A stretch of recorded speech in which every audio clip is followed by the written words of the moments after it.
It's the amazing Rico Brogna podcast with your host, Evan Roberts. Rico Brogna. Welcome to episode 597 of the Rico. A very special thank you to Pete Hoffman, because we are doing this Rico Brogna live on YouTube at 1:45 in the morning. For those that are downloading the Rico Brogna, thank you. We appreciate it. And Pete set up this podcast, all the little things he needs to do to set up a live Rico Brogna while hosting a radio show on WFAN. That is skill. That is commitment. So a special thank you to Pete Hoffman for putting together a Rico Brogna while simultaneously hosting a talk show in which he's telling Knicks fans they should trade Jalen Brunson. Now that's a skill. So good job out of you, Hoff. And we, of course, appreciate you downloading and subscribing to Rico Brogna. If you are consuming the Rico live at 12:45 in the morning, I simply say, what's wrong with you? I mean, it's a fair question. I can tell you what's wrong with me. I had a wonderful date night with my wife. I saw a very strange movie, and I came back, put her to sleep, and said, let's Rico. On today's Rico Brogna, we will do a mailbag. What is very fun about the mailbag is we hit a variety of subjects. We hit current subjects, past subjects, trade rumors, what I would do, what you would do, critiques of me. We hit everything. I do want to start with the Buster Only tweet that was issued at about 11:30 this morning. I think one of the only signs of life we've gotten on the Detroit Tigers' willingness to potentially trade Tarik Skubal. Buster Only tweeted, the Tigers continue to be engaged with other teams in discussing the Tarik Skubal trade options. Still unclear whether they'll actually move the left-hander in a big trade. The asking prices are enormous, as you can imagine. He could be the difference maker for a new team in 26, and Detroit would have to get significant value in return to do this. The Tigers can end the conversation at any point by announcing they're keeping him. This part is not surprising. I think if you're the Detroit Tigers and there's no chance we're going to be able to make a deal on an extension before hitting free agency, we need to listen. We just need to hear what's out there. And this is why I have suggested whenever we've talked about Tarik Skubal that it's going to take an enormous package. It's not going to be your typical, well, let's just compare it to Johan Santana. Let's compare it to Garrett Crochet, which was a big package too, by the way. But I think this is going to cost more. And it's going to come down to two things. A, how far is David Stearns willing to go? Is he willing to go as far as I've been willing to go in terms of my offer? Not Nolan McLean, but basically a lot else. And will Detroit have the guts to pull the trigger? That's what this comes down to. And is there going to be a trade offer, whether it's from the Mets or it's from another team, that makes them say, okay, we can compete in 2026 with that. And also, we love the return enough to trade a guy who's coming off back-to-back Cy Youngs. I go back and forth thinking what they're ultimately going to do. There's a part of me that thinks they will trade him because they know they're not going to be able to re-sign him. But the other aspect is they've been in the playoffs in back-to-back years. That's not something we can even say. Okay, they were in the 5th game of a hard-fought division series this past season. They could very well look at this roster and Skubal and say, why aren't we trying to win? If we lose him as a free agent going into a potential lockout year, we'll take that risk. So I go back and forth about that. Now let's get to your emails, thericob@gmail.com. The very first email comes from Brandon, who writes, hello, friends. First time, long time. If you had truth serum and could ask one question to both Steve Cohen and David Stearns, what would you want to ask them? Now, the key is the truth serum, because I would have answered this by saying there's a lot of questions I'd ask, but I don't think I'd get an honest answer. But if truth serum is involved, I think with David Stearns, it's the question that Hoffman has. It's the question that my longtime partner Joe B has, which is, do you want Pete Alonso on this team? Do you want him? Do you like him? Is this somebody you would want on this team? That would be my truth serum question for David Stearns. And I do think with truth serum, his answer will be what I've said a lot on the air, which is, yeah, for the right price. Yeah, we'd like to have him back at our price. And I think where we differ, me and David Stearns, you and David Stearns, Joe B and David Stearns, is what's the right price. I think for a lot of us, we are still in a new world of Steve Cohen, I should say, a new world of Steve Cohen where we have this billionaire owner. And one of the visions of having a billionaire owner is there would never be something that costs too much. And so I understand this answer because I've given it before, that Pete Alonso is worth whatever someone else is willing to give him plus $1, because that's where I'd land. Now, I don't think David Stearns feels that way. That maybe would be my answer, but that would be my question for David Stearns. My question for Steve Cohen, that's a good one. Like, what would my truth serum question be for Steve Cohen? All right, I got one for you. I think you guys will appreciate this. Why didn't you go after Aaron Judge? That'd be my question. Because I think with Ohtani, the answer is Shohei never wanted to be here, so why waste our time? I was thinking of a DeGrom question like, were you really trying to get Jake back? Did you just assume he didn't want to come back? Did he tell you he didn't want to come back? But I think the Judge one has a little mystery to it, right? Now, here's this all-time great slugger who happens to be a New York Yankee. The Mets, going into that offseason, were very focused on their pitching situation. As you recall, it was the same year that Jacob deGrom was a free agent. They had to figure out replacing Jacob deGrom. And the story that came out from, I think it was The Athletic who wrote the piece a few months after Judge signed, going through Aaron Judge's free agency, is that the Mets' handling was, we're interested, but we got to focus on pitching first, which is kind of weird. Like, I get it. Something's your priority, but look at the Met offseason right now. They're going after pitching. They're going after a left fielder. They're going after a DH. They're doing it all at the same time. Like, on what planet is it? We need to focus on one thing, and then we'll get to you, the greatest slugger maybe of this generation. So I think my truth serum question for Steve would be, why not actively go after Aaron Judge? You talk about changing New York baseball. I mean, obviously, Juan Soto was very impactful 1 year ago, but could you imagine an alternate universe where the New York Mets just blew away Aaron Judge and he picked them? I think most people assume he just wouldn't have picked the Mets, and maybe that's the truth serum answer for Steve Cohen. But yeah, that'd be my question for Steve. It'd be about Aaron Judge. Michael writes, guys, you have expressed concern with the rotation in terms of reliability. I have done that. I've done that for 2 years. I would argue that the offense is less reliable right now, especially with Brandon Nimmo being traded. The way I look at it, the only bats that I trust the Mets have are Soto, Lindor, and McNeil. Alvarez has yet to prove he can stay healthy and be productive during the course of a 162-game season. Simeon, like you said, is declining fast. Can Beatty improve on a decent second half? Can Vientos bounce back? Can Mauricio and Acuna become everyday players? Can Benj and Jet Williams become more quality major leaguers? Those are tons of question marks with an offense that was worse than the 2024 offense. Even if the Mets re-signed Alonso or replace him with Schwarber, the offense is still worse with Nimmo gone. Adding Bellinger could make the Mets offense better, but is it enough? If the Mets trade McNeil, then they have to get an offensive player in return, and I don't think they can get one for McNeil that can make the team better.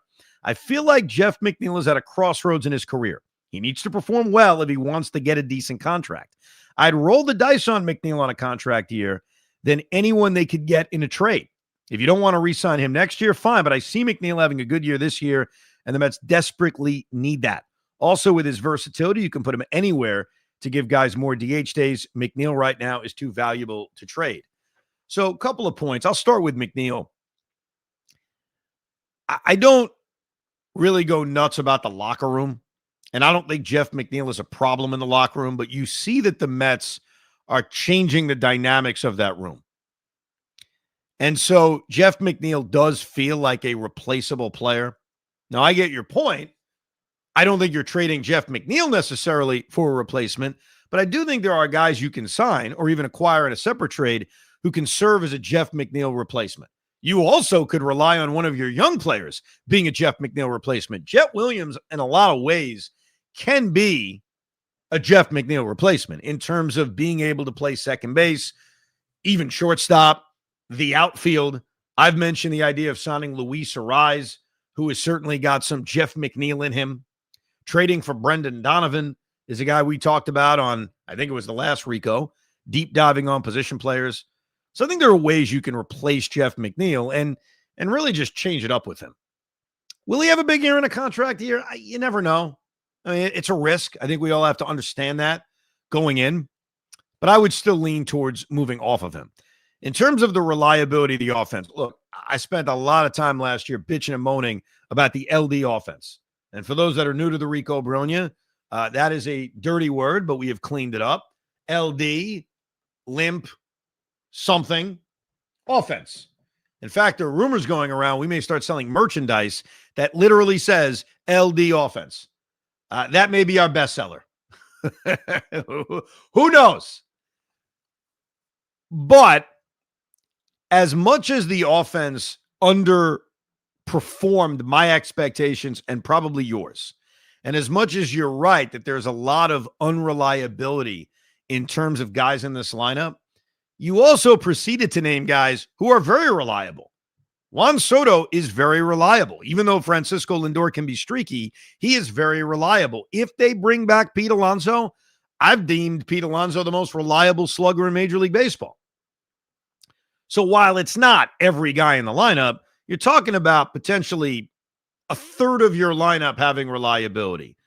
Going into last season, and even as we sit here right now with the current state of the rotation, who is reliable in the Met rotation? The answer is nobody. Like, not a guy. Sean Manaea reminded you of his unreliability this past year. David Peterson was great and then fell off the cliff in the final month of the year. And think about it, it was also David's first full season pitching. Nolan McLean is still going to be a rookie. As great as he was, he's a rookie. Clay Holmes is moving into reliable territory, but it's still only going to be his second full season as a starting pitcher. And we all know how unreliable Kodai Senga has been. So I get it. I get your point about the offense, and I agree with you. But I still think the pitching lacks any reliability. And that's something that clearly they're going to try to change this offseason. Whether it's a trade for Tarik Skubal or it's signing a free agent pitcher or two free agent pitchers. So you're not wrong about the offense, but it's the pitching that really lacked that reliability. Barry writes, guys, how come no one's talking about Ronny Mauricio at first base? He has a great glove and has shown real power. I think, Barry, we should start talking about Ronny Mauricio at first base. I would like to see him play some first base. I think when spring training comes around, assuming Ronny is still on this team, whether Pete is here or not, I don't even think it matters. I would want Ronny Mauricio to add that to his repertoire. And I think that Ronny Mauricio is going to likely start the season at AAA. If you recall, he spent a lot of time on the Major League roster this past year, even when they weren't using him. And that was to not exhaust a option or not to exhaust having options on Ronny Mauricio in 2026. And they do. So Ronny is a candidate to start the season off at AAA. And I think he should. Because Ronny Mauricio needs to find the position. And you're right. His defense wasn't a problem. I mean, find a position based on the way the rest of the Mets roster is built. Second base, for now, can be thrown away. Marcus Semien is the second baseman, and Marcus Semien, for the most part in his career, has played. He has posted, as the kids like to say. So I think you could look at second base and say he's not going to get a lot of playing time there. We'll see if they end up moving Brett Beatty or what happens to Brett Beatty. But as of right now, Brett Beatty is kind of in that, not permanent ink at third base, but he's in a hard pencil. One of those pencils that's very tough to erase. So where does he fit? I think it's important for Ronny Mauricio to get some time at first base and even some time in left field, something he did a couple of years ago. So I do agree with you. I think that's a way for Ronny Mauricio to add value. And I think when you look at his size and you look at his athleticism, why can't he turn himself into a decent first baseman? And with Mauricio, unlike others, he's got time to really learn at AAA. He doesn't have to learn at the major league level, which would be less than ideal. Peter writes, with the Devin Williams signing happening, it reminded me of another star reliever who struggled in their first season in New York, Edwin Diaz. Of course, they are two different players, but I believe that Devin can bounce back from a down year with the Yankees. If you look under the hood, Devin's FIP was basically half of his end-of-year ERA. Compared to Diaz's disastrous first season, Williams is still showcasing similar numbers to what he was doing in Milwaukee, but with unfortunate luck. Maybe it's a good thing we got him out of his bad year, or maybe it's a good thing we got him off of his bad year because it gets the New York growing pains out of the way. Hopefully Diaz can get signed as well, but I believe that Devin can be the guy if it came down to it. I think that we forget, I mentioned this the other day, and I truly believe this. I think that we have biases towards people that play for the Yankees, good and bad. I think it works both ways. Sometimes we think a guy is a lot better than they truly are because we watch them a lot, and sometimes it's the opposite. Devin Williams did not have a good year last year, and I want to make something very clear about looking under the hood and looking at luck and looking at FIP. I look at it. I've learned to look at it, not because it defines a season, but because it helps you predict the future. To me, you can throw bad luck all day long. If you give up a lot of runs, you didn't have a good year. I don't care that it was bad luck. It's like a position player that hits line drives all over the place, but they're atom balls. If you hit 220, you hit 220. What's important about looking at those numbers is to predict the future. And you hope it will help you and guide you to predicting the future. That's how we sit here and talk about a player on another team, or in this case, Devin Williams. So Devin Williams did not have a good year last year. We can all agree on that, right? We don't have to parse words. He did not have a good year. He did not have a good first year in New York. He melted down many times in pressurized situations. And I thought for a big part of this season, Devin Williams was just one of those guys that could not handle New York. To his credit, he turned it around. It was starting to stop. Like he had a good June, then he struggled again. He had some meltdowns. I would say by September, he had pretty much settled in and then pitched well into the postseason until he allowed an inherited runner to score in Game 4 against Toronto. But I think when you look at his FIP or his baseball savant page, what you see is an indication that he should have another dominant year this year like he did 2 years ago. So I do not disagree with that. I am hopeful of that. Here's my concern. And maybe I shouldn't be concerned because Devin Williams agreed to stay. If Devin Williams, I get people like money, they want to get paid. But Devin Williams spent a year in New York and he got complained at. I was going to say bitched at, but I tried to clean it up. And then I said the word anyway. So why does it matter? He got destroyed by Yankee fans. I'm not ripping Yankee fans for that. We would do the same thing. He had a bad year. He lost his closer's job. He got it back. He lost it again. It was not good. He also gave a perception, fair or not, in post games, the calm demeanor that he has almost made Yankee fans feel like he was making excuses or didn't care. I don't believe that, but I wonder if you as Met fans, if Devin Williams blows a save and he stands there with his very quiet demeanor, if you are going to turn on him the way Yankee fans turned on him. And so I wonder, as a closer in this town, you know, you're the 8th inning guy, the 7th inning guy in this town, and you blow a save, it's rough for you. It is not as bad as when you're the closer. It's just not. I mean, look at the history. Look at our own history of the way we treat Armando Benitez versus the way we treat, name the 8th inning guy that would blow it. Toby Borland. I bring him up because he was traded for Rico Brogna. So, yes, could he, based on his early career, replace Edwin Diaz? Sure. He was one of the best closers in baseball. I just worry about him doing it, like him actually doing it in New York. And I remain hopeful that Edwin Diaz will sign. How much time do we have left in this podcast? In the next 40 minutes. Now, am I reporting that, or am I being sarcastic, or am I predicting it? I don't know. I'm confused. It's late at night. Morgan writes, Evan, I say this as someone who initially reacted negatively to both the Simeon and Williams deals. But now that the dust has settled, this makes a lot of sense to me. Both of these deals are about leverage.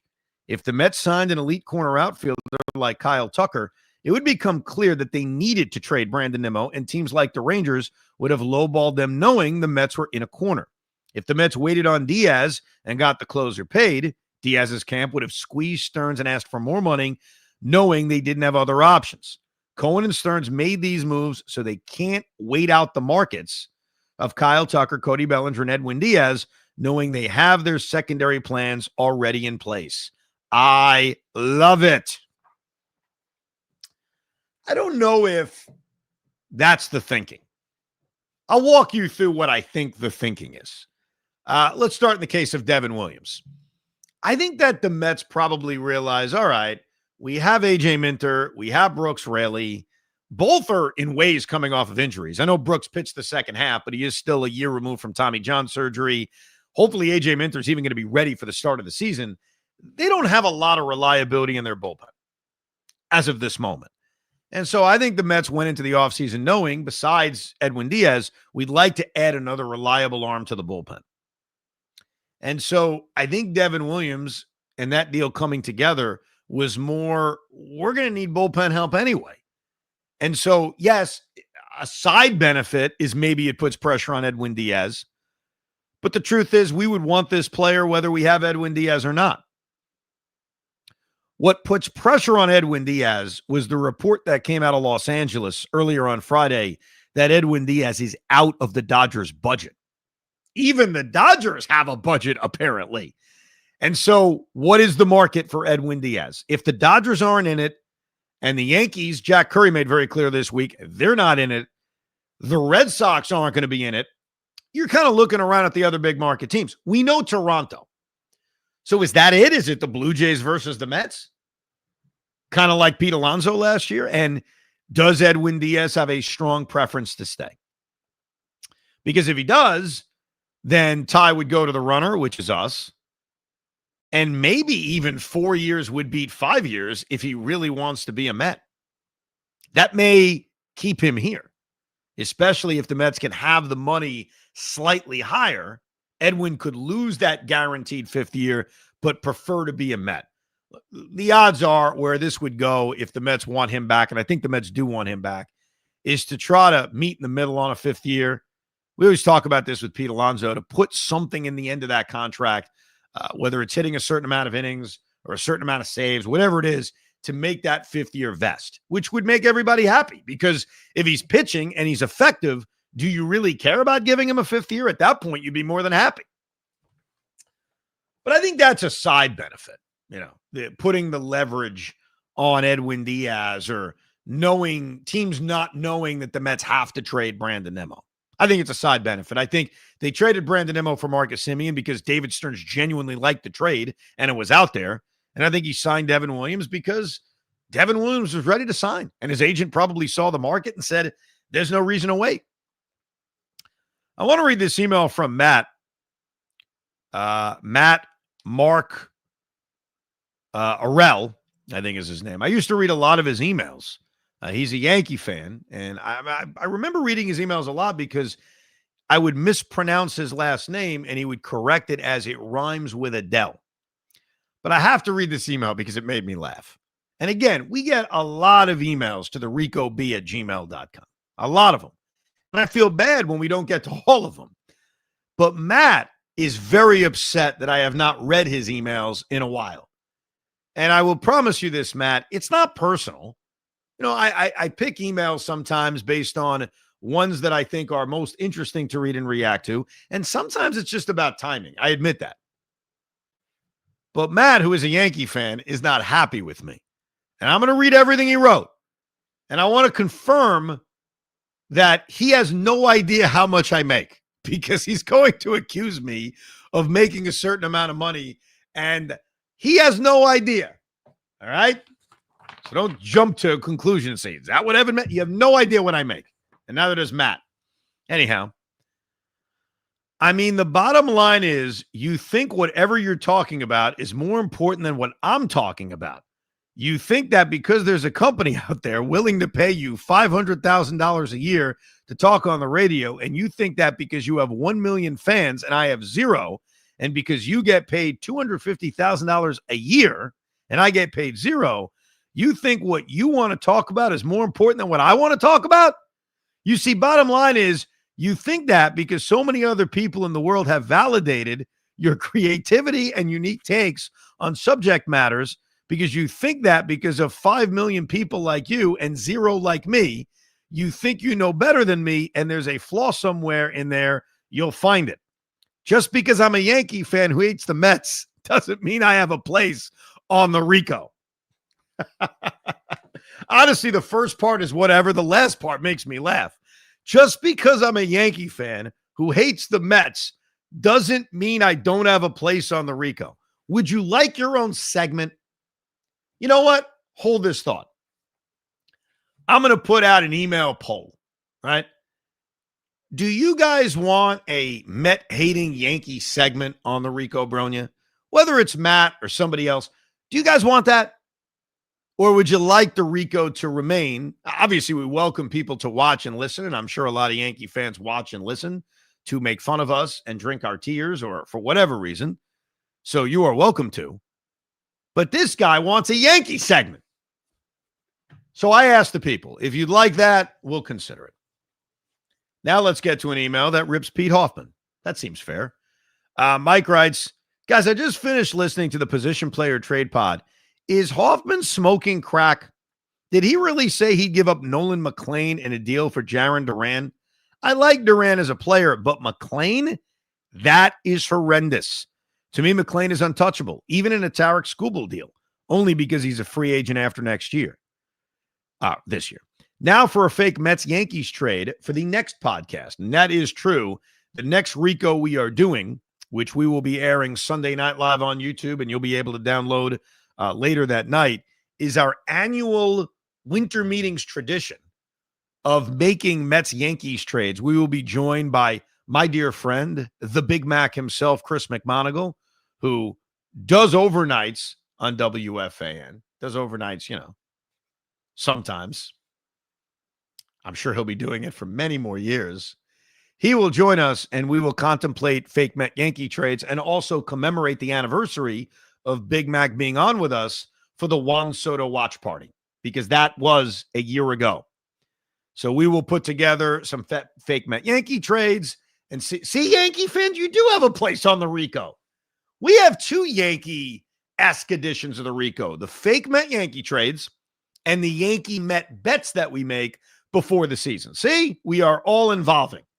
I guess Matt is jealous that it's Big Mac and not him. What can I tell you? Big Mac's a talented guy. Anyhow, here's Mike's fake Met-Yankee trade that I will present to Big Mac later in the week. How about Mark Vientos for Jason Dominguez? Both highly touted prospects who haven't lived up to their potential, but fill needs on both teams position-wise. Would love to hear you guys discuss it. I actually briefly brought this up, crediting Mike on Evan and Tiki, a Mark Vientos, Jason Dominguez trade. It is interesting because the Mets could use an outfielder. The Yankees, you would think, could use a right-hand hitting first baseman / third baseman. So the trade makes perfect sense when it comes to the positions they play. It may not make sense in terms of the potential they have. And I happen to think both fan bases would say no. I think the Yankee fan would say no because they still think the Martian can be the Martian. And I think there are still some Met fans who really believe in Mark Vientos. That's for sure. Speaking of which, Matthew writes, Evan, I've been listening to the new Rico, and did you really just say that you would trade Mark Vientos for Luis Robert Jr.? If the Mets wouldn't do that at the deadline, why would you do it now? I'd maybe trade Acuna 1-for-1, and that's a maybe. Robert is a bust, plain and simple. I'll tell you why, Matt. I tried to acknowledge this on the last Rico on why I would do this now, and I wouldn't have done it a few months ago, because we did talk about Vientos for Robert Jr. It was a rumor out there. It didn't happen. I gave my opinion. I was very on the fence about it, if memory serves correct, but I lean towards no. What has changed is, what is Mark Vientos' role on the 2026 New York Mets? That would be my question to you and everybody listening. What's his role? He's not going to be the third baseman. David Stearns talked about him in a way in which he is a DH. So he's a DH. I'll just answer the freaking question. He's a DH. Okay. Well, if they keep Pete Alonso, he's going to DH a lot. If they sign Kyle Schwarber, he's going to DH all the time. So I am struggling in this world in which I'm listening to what David Stearns is saying, how Mark Vientos fits. And if he doesn't fit, why wouldn't you move him for someone who does? And Luis Robert Jr. does. Speaking of Robert Jr., Scott writes, first, I agree the Mets should trade for Robert Jr., but in making the case, you did not mention he stole 33 bases in 100 games last year.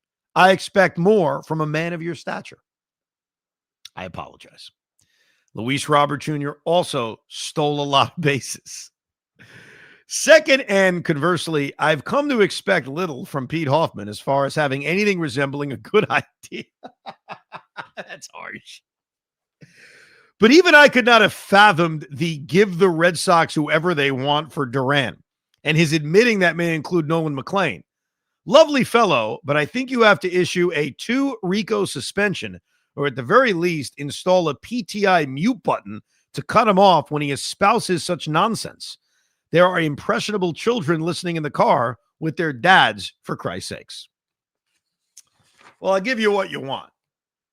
Pete Hoffman has effectively been suspended for episode 597 of the Rico Brogna. Mark writes, guys, Stearns has already pissed me off and feeling Wilpon era deja vu. Here's why. After the torture we went through last year, why can't he and Uncle Stevie do us all a favor and slightly overpay for Pete Alonso and Edwin Diaz? Why drag this out all over again? All any of us want is Pete and Edwin back and McLean in the rotation. After that, Stearns can do whatever the hell he wants. We don't care if he's fiscally responsible. We don't care if he's only an average first baseman. We don't care how old Edwin will be in 5 years. What we do care about is that our most beloved player since Keith Hernandez, our pathetic history of only 2 lifelong Mets, and above all, the fact that both of these players make our team better anyway. Why is this so difficult to comprehend or respect? Uncle Stevie got his Hanukkah and Christmas present early with the casino permit. Give us our presents too. We deserve them. Also, after the Cedric Mullins debacle, why on earth would David Stearns even consider bringing in Byron Buxton? He's always injured, and when he's healthy, he's only slightly better than Mullins. That is blasphemy, Mark. That last sentence I cannot let go. That deserves a Hoffman-like suspension. Byron Buxton's issue is he isn't healthy. We all agree. There's no disputing it. You can't say he's only slightly better than Cedric Mullins. That is not true. It's not true on any level. It's not true on his offense, and it's certainly not true on his defense. So take that back. I think that what we are seeing with Edwin and Pete is a negotiation. And negotiations are tough. They're very frustrating. That's the bottom line. We want it to end. We want an answer. We don't want to sit around waiting. We don't want to speculate. We don't want to be listening to hack radio hosts 30 seconds into their shows say, oh, don't worry, Edwin will sign in 4.5 hours, and then quickly pivot to talking about Kyler Murray. We don't want that anymore. We want a deal done, and I understand it. I agree. It's frustrating. But it's baseball.